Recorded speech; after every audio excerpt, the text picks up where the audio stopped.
تفتیش کی جا رہی ہے، تو کیا اب جنرل فیض حمید صاحب کو بھی بلا کر ان سے تفتیش کی جائے گی؟ لیکن جو فیصل وابڈا صاحب نے کہا وہ آپ کے سامنے رکھ دیتے ہیں۔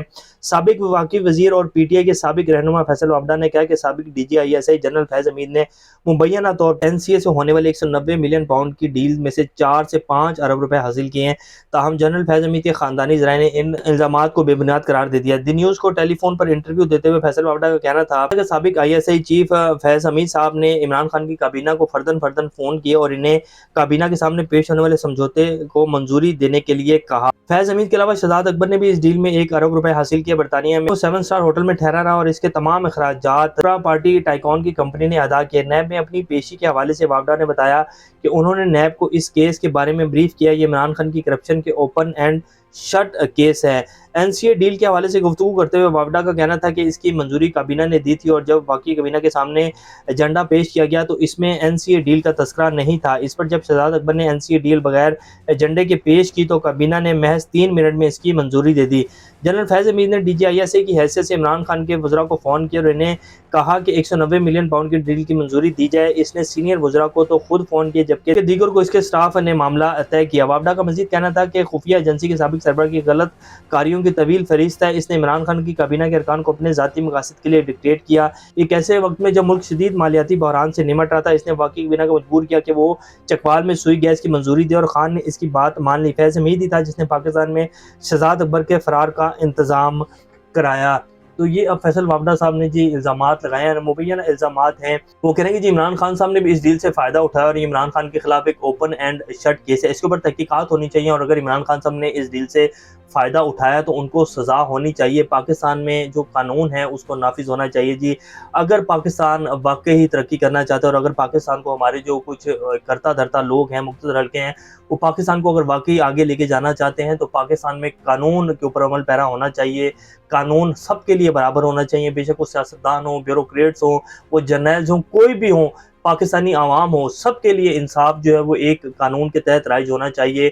اگر دوہرا معیار چلے گا اور اگر ایلیٹ جو ہے اس کو سزا نہیں دی جائے گی، جیسے کہ نواز شریف صاحب جو ہیں اب وہ باہر بیٹھے ہوئے اور بیتاب ہیں پاکستان آنے کے لیے کہ جی کسی نہ کسی طریقے سے میری جو سزا ہے وہ ختم کی جائے، اور ابھی جو نیا یہ قانون پاس کیا وہ بھی اسی مقصد کے لیے کیا ہے کہ جو نااہل سیاستدان ہیں جن کو نااہل کیا گیا عدالتوں کی طرف سے، وہ اپنی جو ہے دوبارہ اپیل کر سکتے ہیں۔ تو یہ سارا قانون اسی لیے پاس کیا گیا ہے۔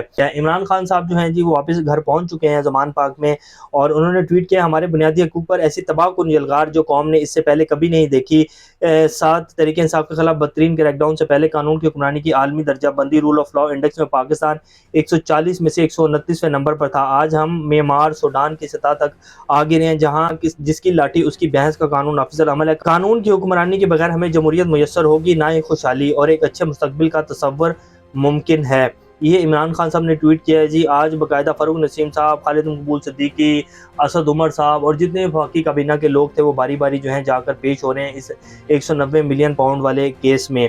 فواد چودھری صاحب جو ہیں وہ جا کر شاہ محمود قریشی کو ملے، ان کے ساتھ جو ہے حماد اظہر تھے، عمران اسماعیل تھے، اور اس کے بعد انہوں نے جو ہے پریس کانفرنس کیا اور اس میں انہوں نے کہا ہے کہ جی میں تمام جو سابقہ پی ٹی آئی کے لوگ ہیں ان سے ہم نے ملاقات کی ہے اور ہم 25 کروڑ کا ملک ہے پاکستان کا، عوام کا، اور ہم اس کو آصف زرداری اور نواز شریف کے بل کے اوپر یعنی کہ ان کے آسرے پر نہیں چھوڑ سکتے ہیں۔ اور یہ بس انہوں نے پریس کانفرنس کی ہے۔ اب فواد چودھری صاحب کے ملنے کے 2 مقصد ہو سکتے ہیں۔ ایک پہلا مقصد تو یہ ہو سکتا ہے کہ جی فواد چودھری صاحب جو شاہ محمود قریشی کو پریس کانفرنس کرنے کا کہہ رہے ہیں اور پی ٹی آئی چھوڑنے کا کہہ رہے ہیں اور ایک الگ گروپ جو ہے بنانے کا کہہ رہے ہیں، جیسے جہانگیر ترین صاحب جو ہیں وہ آج کل بڑے سرگرم ہیں پنجاب میں۔ فردوس عاشق امان صاحبہ سے آج ان کی ملاقات ہوئی ہے۔ اسی طرح زرداری صاحب جو ہیں وہ بھی بہت سرگرم ہیں اور انہوں نے تو بالکل کہہ دیا کہ جی جو بھی لوگ پی ٹی آئی کے آنا چاہتے ہیں پیپلز پارٹی میں ان کو ہم جو ہے ہمارے دروازے کھلے ہیں اور وہ آ سکتے ہیں۔ تو اب جو ہے پنجاب میں ہر بندہ اپنی حکومت چاہتا ہے، پیپلز پارٹی چاہتی ہے کہ پنجاب میں ہم دوبارہ سے جو ہیں وہ آ جائیں، ہماری حکومت آ جائے۔ اسی طرح جہانگیر ترین صاحب جو ہیں وہ کہتے ہیں کہ پنجاب کے اوپر ہم قبضہ کر لیں، نون لیگ کا تو بیڑا غرق ہو چکا ہے اور ان کو ووٹ نہیں پڑے گا۔ کیا جب الیکشن ہوں گے تو عمران خان صاحب جس کو بھی کھڑا کریں گے اس کو ووٹ ڈلے گا؟ تو بالکل ایسا ہی ہے جی۔ اس ٹائم میں جو عوام کی حالات ہیں پاکستان میں، خاص طور پر پنجاب کی جو عوام ہے وہ یہ کہہ رہی ہے کہ جی عمران خان کا ٹکٹ لے کے آ جاؤ تو ووٹ ڈالیں گے ورنہ ہم ووٹ نہیں ڈالیں گے۔ اور یہ بات بالکل صحیح ہے کہ عمران خان اگر کھمبے کو بھی کھڑا کر دیں گے تو عوام جو ہے وہ ان کو ووٹ ڈال دے گی، عوام کسی اور کو ووٹ نہیں ڈالے گی۔ یہ عمران خان کی مقبولیت کا لیول ہے اور اسی وجہ سے ان کی جماعت کے ساتھ جو ہے یہ سب کچھ کیا جا رہا ہے۔